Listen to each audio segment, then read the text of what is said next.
Start कर रहे हैं नया लेक्चर।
अभी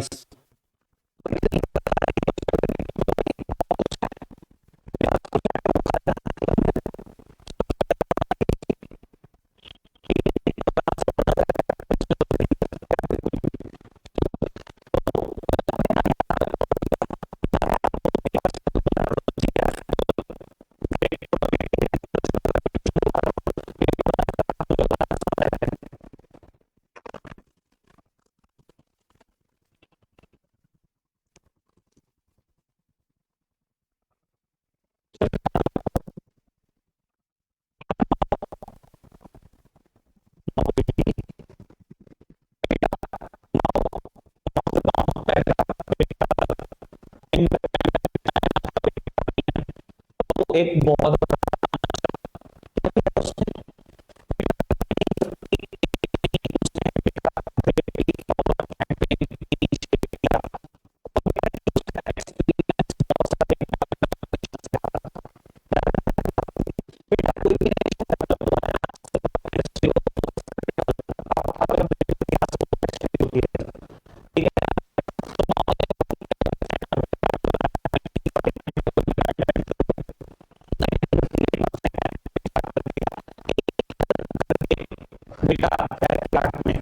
इंडस्ट्री चाहिए। पॉल्यूशन क्या होता है, इंडस्ट्रियलाइजेशन, ठीक है जी। उसके बाद पूरी कन्वर्ट किया, कम्यून बनाए। कम्यून का मतलब है पीपल कलेक्टिवली कल्टीवेट है।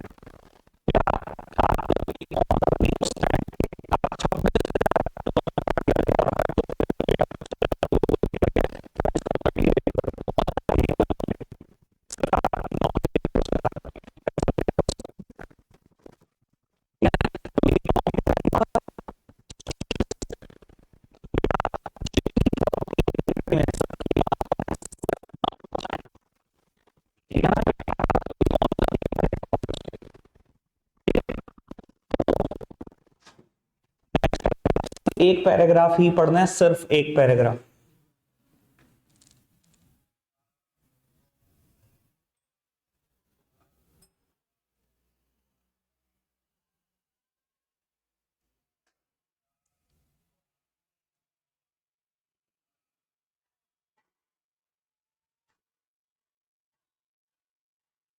सर कुछ याद आया? बहुत कुछ याद आ गया होगा वैसे। बाबू जब इंडस्ट्रियलाइजेशन चल रहा था तो रशिया ने बहुत सारे अपने प्रोफेशनल भेजे थे आपकी हेल्प करने के लिए इंडस्ट्रियलाइजेशन में। पर बेटा माओ के खिलाफ बहुत दुनिया थी। अब बेटा इतनी दुनिया माओ के खिलाफ होने लगी क्योंकि वो तानाशाह था, अपनी मर्जी कराता था, लोग सड़कों पे उतर रहा है और उसने बेटा सबको मरवाया, बहुत लोगों को मरवा दिया। अब बेटा जब वो लोगों को मरवा रहा था, ये भीड़ का कोई नाम नहीं होता, भीड़ का कोई धर्म नहीं होता, भीड़ की कोई जात नहीं होती, भीड़ की कोई कंट्री नहीं होती। बहुत सारे रशियन मारे गए। और जब रशियन मारे गए तो रशिया का बेटा इस बात से बहुत गुस्सा है, उसने अपने सभी प्रोफेशनल विड्रीव कर लिए चाइना से। पर बेटा उसने कहा मैं इंडस्ट्रियलाइजेशन बंद नहीं करूंगा, इंडस्ट्रियलाइजेशन चलता रहेगा। उसने पीपल से, जो स्टूडेंट्स हैं उनसे रिक्वेस्ट की और प्रोफेशनल से रिक्वेस्ट करी कि आप कंट्री साइड जाओ और पढ़ाई करो और वापसी आओ और हमें कॉपरेट करो इंडस्ट्रियलाइजेशन में, हमारे साथ कंट्रीब्यूट करो इंडस्ट्रियलाइजेशन में। कंट्री साइड का मतलब कुछ नहीं होता बेटा, रूरल एरिया में जाकर पढ़ाई करने की बात की गई है, ठीक है जी। बाबू यहां तक हमने कल ही पढ़ लिया था, मैंने रिवाइज इसलिए करा दिया क्योंकि बहुत इंपॉर्टेंट टॉपिक है। जीएलएफ या ग्रेट प्रोलिटेरियन कल्चरल रेवोल्यूशन ज्यादातर पेपर में दिखता है। ठीक है जी बाबू, यहां से पढ़ना शुरू करना, दिमाग खुला रख के, एक एक वर्ड का मतलब दिमाग में रहना चाहिए। ठीक है जी, ये टॉपिक बहुत आराम से चलेगा।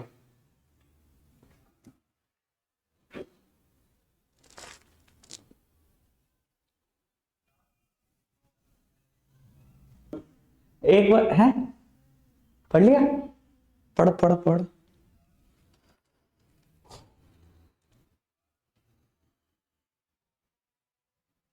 ठीक है, अभी करेंगे डिस्कशन इसका।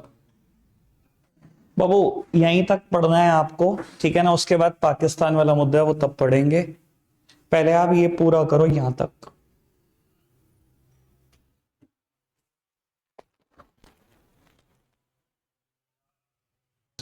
एक सेकंड रुक जाओ। लो पुत्र, सब सामने देखेंगे, आराम से जरा इस चीज को समझेंगे। बाबू मेरी तरफ देखो, सब काम धंधे छोड़कर, अभी पता लग जाएगा कितना पढ़ लिया आपने। ए लो, अरे तुम सुंदर सी फोटो देखो वाघा बॉर्डर की, छोड़ो। हाँ वाघा बॉर्डर है, मजाक थोड़ी कर रहा हूं। लो इधर देखना जरा, फिर सामने देख भाई। बाबू इकोनॉमिक रिफॉर्म चाइना में कब हुए? पढ़ा नहीं क्या? 1978। सबसे पहले तो बात ये लिखी थी।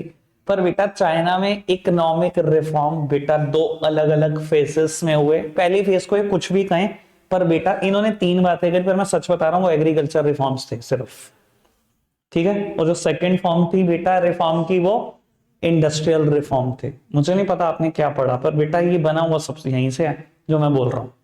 ठीक है जी, एग्रीकल्चर रिफॉर्म में क्या हुआ बेटा? 26,000 कम्यून थे ना, कम्यून सिस्टम खत्म। लेकिन आराम से सुनना जरा मेरी बात।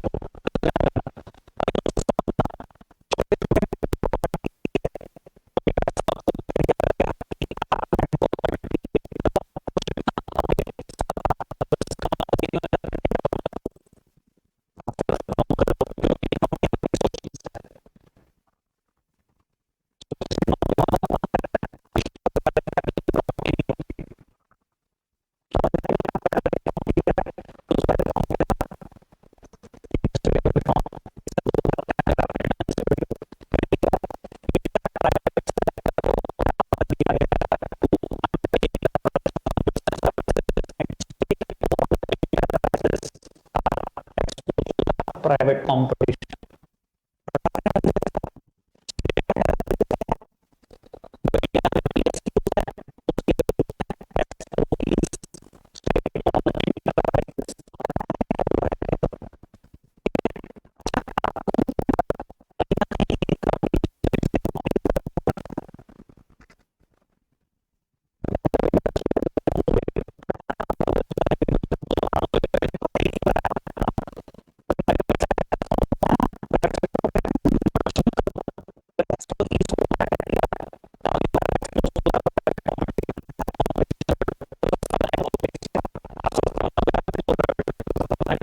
लेगा तो सर कहीं ना कहीं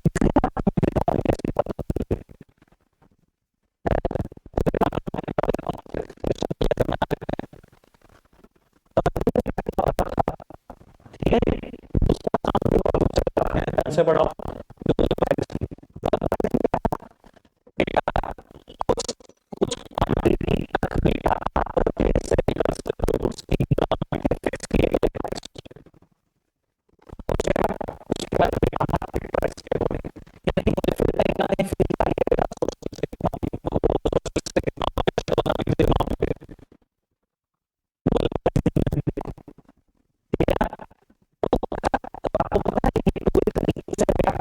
इकोनॉमी में नहीं जाना चाहिए।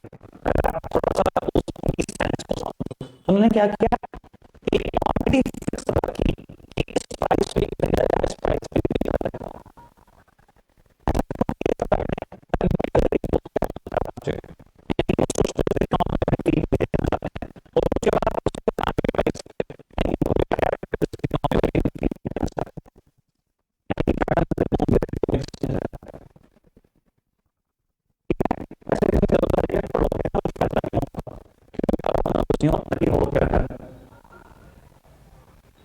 ठीक है, बढ़ाएगा आपको आगे।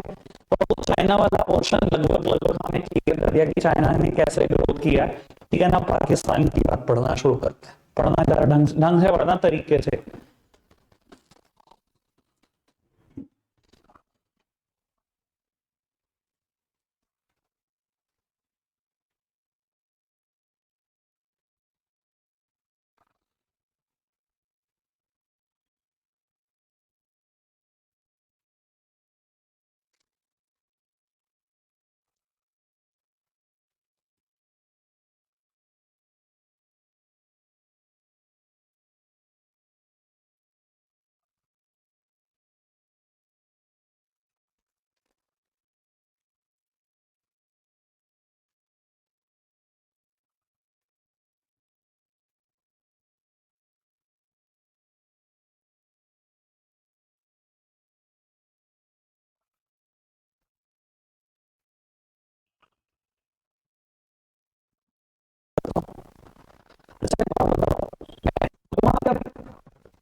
कंप्लीट करो। तो पढ़ा आपने? चलो अगर आपने पढ़ा है तो ये तो पता लग गया होगा कि पाकिस्तान की डेवलपमेंट बिल्कुल इंडिया की डेवलपमेंट से कॉपी वेस्ट है। पढ़ा आपने सब कुछ? सर मिक्स्ड इकोनॉमी, सबसे पहली बात भैया इंडिया ने भी वही अडॉप्ट करी, आपने वही अडॉप्ट करी। सर देन बेटा इंडिया ने आईपीआर 1956 याद करो तो लीड रोल दिया था पब्लिक सेक्टर को, कि इंडस्ट्रियलाइजेशन आपने करा कर देना है, प्राइवेट सेक्टर के पास पैसा नहीं है। बाबू पाकिस्तान ने भी कट कॉपी पेस्ट किया, ठीक है ना, पब्लिक सेक्टर को उन्होंने भी लीड रोल दिया कि आपने इंडस्ट्रियलाइजेशन करानी है, प्राइवेट सेक्टर के पास पैसा नहीं। दो बातें सेम हो गई। बेटा इंडिया ने फॉलो करी इनवर्ड लुकिंग ट्रेड स्ट्रेटजी, बेटा उन्होंने भी फॉलो करी inward looking trade strategy, that means import substitution, ठीक है ना जी।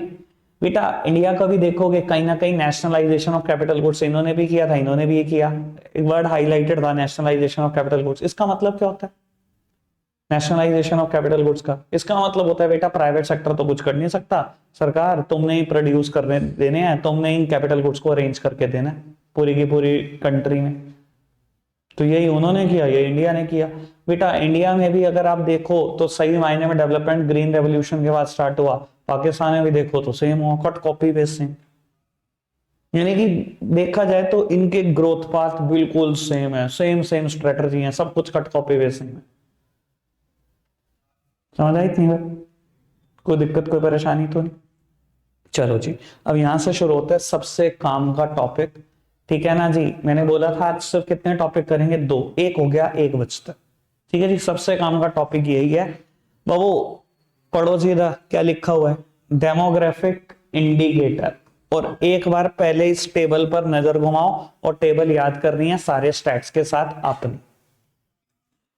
बेटा हाँ आपको याद करना है, कई बार क्या होता है बेटा, ये पेपर में ना पूरी टेबल गिवन होती है हमें, ठीक है, और कई बार क्या होता है बेटा पेपर में टेबल नहीं होती, हमें सिर्फ इतना कहा जाता है डेमोग्राफिक इंडिकेटर के बेस पर इंडिया पाकिस्तान चाइना का कंपैरिजन बता दो। बेटा अगर टेबल ही नहीं है और मुझे सिर्फ डेमोग्राफिक इंडिकेटर के बेसिस पे कंपैरिजन बताना है तो बेटा स्टैट्स भी मुझे लिखने हैं और कंपैरिजन भी मुझे करके देना है। और अगर मेरे सामने स्टैट्स है, मुझे सिर्फ बेटा इसका एनालिसिस करना है। एक बात और बेटा, इस पूरे चैप्टर में 5 to 6 टेबल्स हैं ऐसी, कोई जीडीपी के बेसिस पर है, कोई बेटा प्राइमरी सेकेंडरी टर्शियरी सेक्टर के बेसिस पर है, बहुत सारी टेबल इस चैप्टर में। मुझे हर टेबल का एनालिसिस करना आना चाहिए। और एक बेसिक बात जो मैं आपको बताना चाहूंगा बेटा, अगर मेरे को दिखाई दे रहे हैं यहाँ टोटल नंबर ऑफ कॉलम 6 हैं तो कम से कम मैं 6 पॉइंट लिखूंगा। या अगर मैं चाहूं बेटा कभी कोई फैक्टर रो वाइज कंपेयर्ड होता है, फिलहाल ये तो कॉलम वाइज कंपेयर्ड है, अगर कभी रो वाइज कंपेयर्ड होते हैं तो बेटा मैं 3 एनालिसिस पक्का करूं। मैं और कुछ नहीं बता रहा अभी आपको, मैं बता रहा हूं कितना लिखना है आपको, ठीक है जी। अब यहां पर 6 बातें हैं, मैं बेटा इन 6 पॉइंट को आराम से बहुत अच्छे से एक्सप्लेन करूंगा। जबकि आप एनसीईआरटी का एनालिसिस देखोगे आपको लगेगा हमारे कंपैरिजन में उन्होंने कुछ भी एनालिसिस नहीं कर रखा, ठीक है जी। बाबू मैं एनसीईआरटी का पढ़ाने से पहले खुद ही एनालिसिस करना चाहता हूं, इनका तो एनालिसिस बस इतना है, ठीक है ना, 1.5 पेज का। अगर मेरा देखोगे, मेरा तो ठीक ठाक 3 पेज का ही ना बैठ जाए एनालिसिस। ठीक है जी बाबू, एनालिसिस पहले हम कर देते हैं, मैं पढ़वा जरूर दूंगा एनसीईआरटी क्या लिखती है, सब मेरी तरफ देखना। उज्जवल रुक जाओ बाबू। बाबू पहले आप देखो, एस्टिमेटेड पॉपुलेशन के बेसिस पे कंपेयर कर रखा है, और पॉपुलेशन इन मिलियंस पता है। अगर मैं करोड़ की बात करूं तो इंडिया 135.2 सीआर, ये 139.3 सीआर, और पाकिस्तान 21.2 सीआर। ठीक है जी। अगर मैं सीआर की बात करूं, बेटा हमारी बुक में लेटेस्ट डेटा यही है, तो हमें कंपेयर इसके हिसाब से करना है। ऑल्दो चाहे आज की तारीख में इंडिया चाइना की पॉपुलेशन को क्रॉस कर चुका है, पर जैसा डेटा आएगा वैसी बात करनी है। ठीक है जी बाबू, annual growth rate of population India में बेटा हर साल 1% से पॉपुलेशन बढ़ जाती है, मतलब 1.03। चाइना में 0.46, ऐसे ही पाकिस्तान में 2.05। डेंसिटी पर स्क्वायर किलोमीटर, मतलब समझ लो पहले हर चीज का बेटा, डेंसिटी पर स्क्वायर किलोमीटर। बेटा अगर मैं 1 किलोमीटर का स्क्वायर बना दूं, 1 kilometre 1 kilometre 1 kilometre 1 kilometre, India में बेटा इस 1 सीआर में 455 पीपल रिजाइड करते हैं, जबकि चाइना में सिर्फ 148 और पाकिस्तान में 275। ठीक है जी, मैं करूंगा बाकी बातें जब मैं इसको कंपेयर करूंगा, अभी तो मैं मतलब ही समझा रहा हूं। सेक्स रेशो या जेंडर रेशो बेटा, पर 1000 मेल्स कितने बेटा फीमेल्स हैं। ठीक है ना जी बाबू, इंडिया में काफी कम, चाइना में उससे ज्यादा, पाकिस्तान में भी इंडिया से ज्यादा। ठीक है जी, पर 1000 क्रॉस कहीं पर नहीं है। ठीक है ना जी बेटा, फर्टिलिटी रेट यानी कि बेटा एक औरत कितने बच्चों को जन्म देती है बेटा एक पर्टिकुलर टाइम में। ठीक है ना, इंडिया में बेटा 2.2, चाइना और बेटा पाकिस्तान। अर्बनाइजेशन यानी कि बेटा कितने % लोग बेटा अर्बन एरियाज में रहते हैं, 34, 59, 37। चलो जी, अब मेरा एनालिसिस है बेटा। बाबू ये तो याद करना ही करना है, आपको हो जाएगा, मुझे तो रटा पड़ा है, पर पेपर मेरे नहीं है बेटा। बाबू सबसे पहली पॉइंट यहां से, और तीनों के बारे में कुछ ना कुछ बोलूंगा जरूर बेटा। India is the habitat of world's 18% population, and China is the habitat of world's 20% population. Together these countries are habitat of world's 38% of the population. बेटा दुनिया के 38% लोग सिर्फ 2 देश में रहते हैं। Pakistan is a small country, it is 1/10, और कह लो 1/10 ऑफ चाइना और 1/10 ऑफ इंडिया, कुछ ही कह लो, क्या फर्क पड़ता है। ठीक है ना जी, कोई दिक्कत कोई परेशानी तो नहीं बेटा। Huge population is the hindrance in the path of growth and development, because government has to incur a huge maintenance expenditure. अब मेरा एक पॉइंट खत्म हुआ, क्या क्या लिखोगे। इंडिया में 18% लोग रहते हैं, चाइना में 20% लोग रहते हैं, पाकिस्तान एक छोटी सी कंट्री है, ये चाइना की या इंडिया की 1/10 है सिर्फ। ठीक है ना बेटा, जितनी ज्यादा पॉपुलेशन होती है उतना बेटा ग्रोथ करना मुश्किल होता है, क्योंकि बेटा गवर्नमेंट को बहुत सारा मेंटेनेंस एक्सपेंडिचर इंकर करना पड़ता है। अब आपको तो लग रहा होगा गवर्नमेंट को क्या करना पड़ता है, भैया पॉपुलेशन बढ़ रही है, गवर्नमेंट को सरकारी हॉस्पिटल बढ़ाने पड़ रहे हैं, सरकारी कॉलेजेस, सरकारी स्कूल्स। बेटा गवर्नमेंट तो खर्च कर ही रहा है, इतने सारे डॉक्टर्स की रिक्रूटमेंट, खर्चे जाओ खर्चे जाओ खर्चे जाओ। जितनी बेटा पॉपुलेशन बढ़ेगी बेटा उतना सरकार का खर्चा है। समझ आ रही है बेटा बात, सिर्फ पहला पॉइंट हुआ अभी तक, क्लियर है इतनी बात, आगे बढ़ाएं बात को बेटा। कभी चाइना में एवरेज एनुअल ग्रोथ रेट 1.33% था, 1.33% कभी था, कहां पहुंच गया 0.46%। ऐसा क्यों हुआ, क्योंकि बेटा इन्होंने 1979 में वन चाइल्ड पॉलिसी इंप्लीमेंट कर दी थी। बेटा इनकी पॉपुलेशन इतनी तेजी से भाग रही थी, इनको दिख गया कि तो कोई ना कोई दिक्कत हो जाएगी भैया, इन्होंने क्या करा, वन चाइल्ड पॉलिसी इंप्लीमेंट कर दी। अगर दूसरा चाइल्ड होता था हॉस्पिटल में ही मार देती थी आर्मी आकर, या बेटा उसको उठाकर ले जाते थे, आर्मी में भर्ती हो जाता था, कहां गया बच्चा किसी पेरेंट्स को नहीं पता होता। इतने खतरनाक थे चाइना वाले उस टाइम से।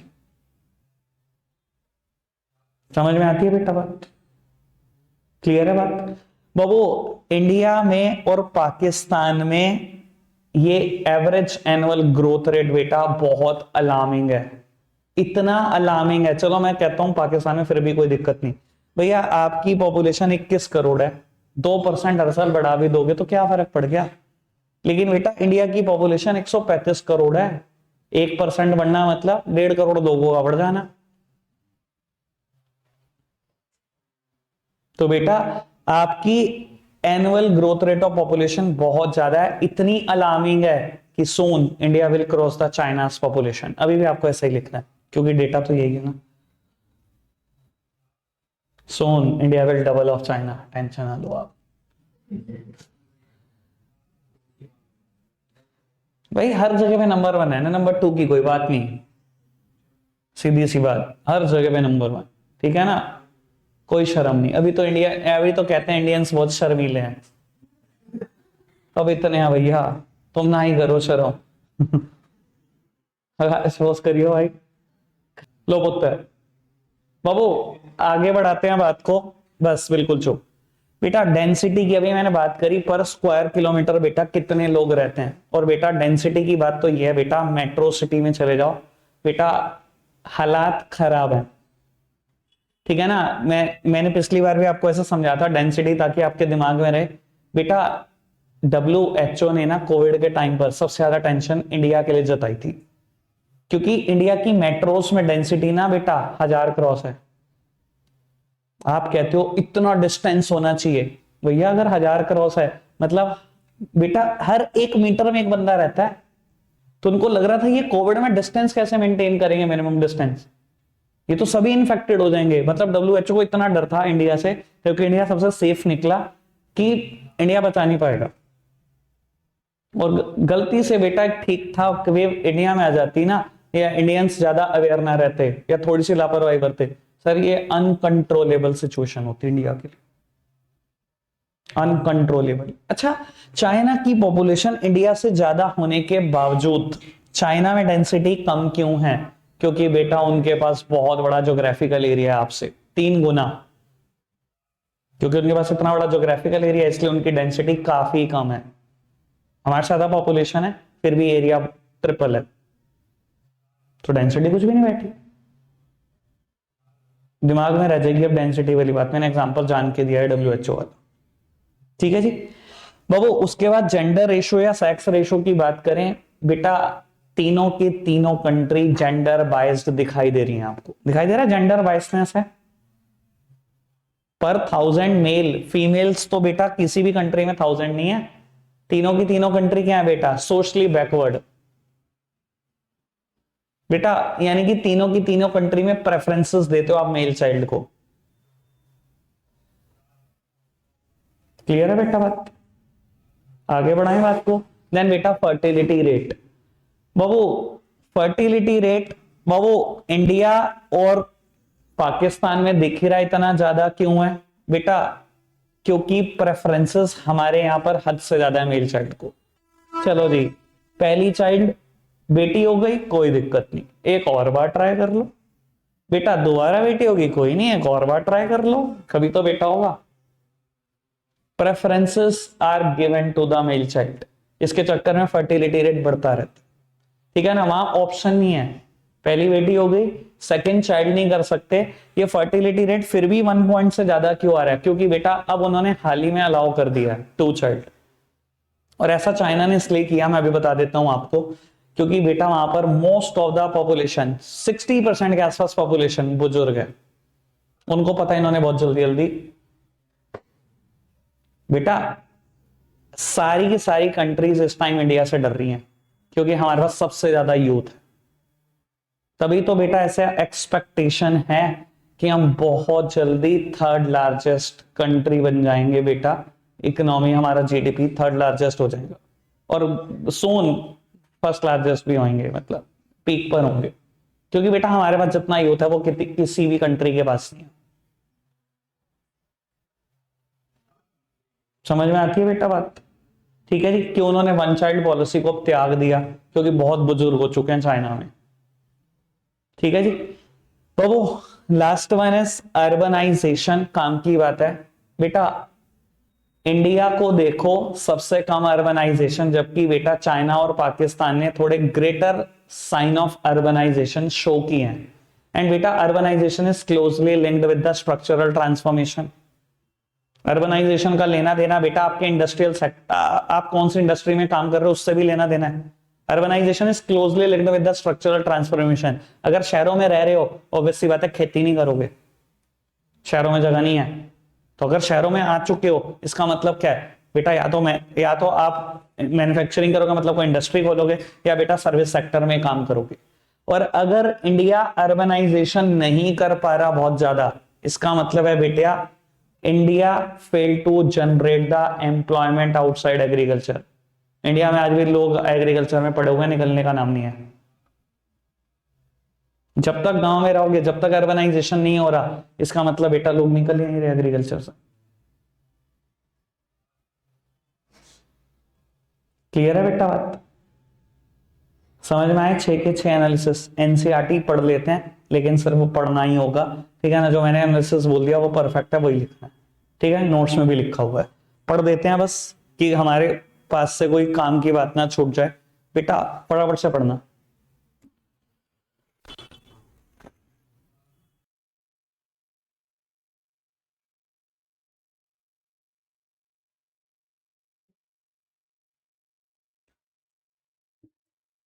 तो वो आपको ये याद नहीं रखना कि वन चाइल्ड पॉलिसी आई थी लेट 1970s में, 1979 एग्जैक्ट ईयर है वो याद रखो, 1979।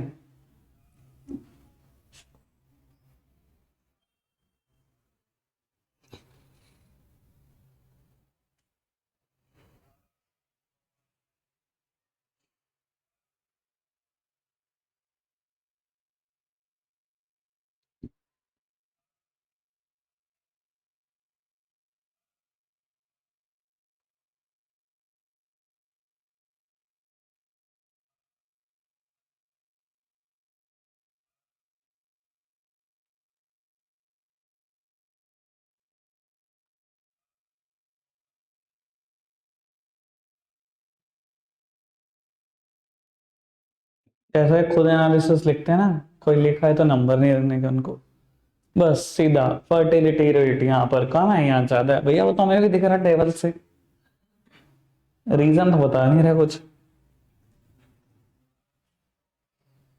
पढ़ दिया आपने? चलो, अब रखते हैं, आज के लिए इतना ही है। बाय।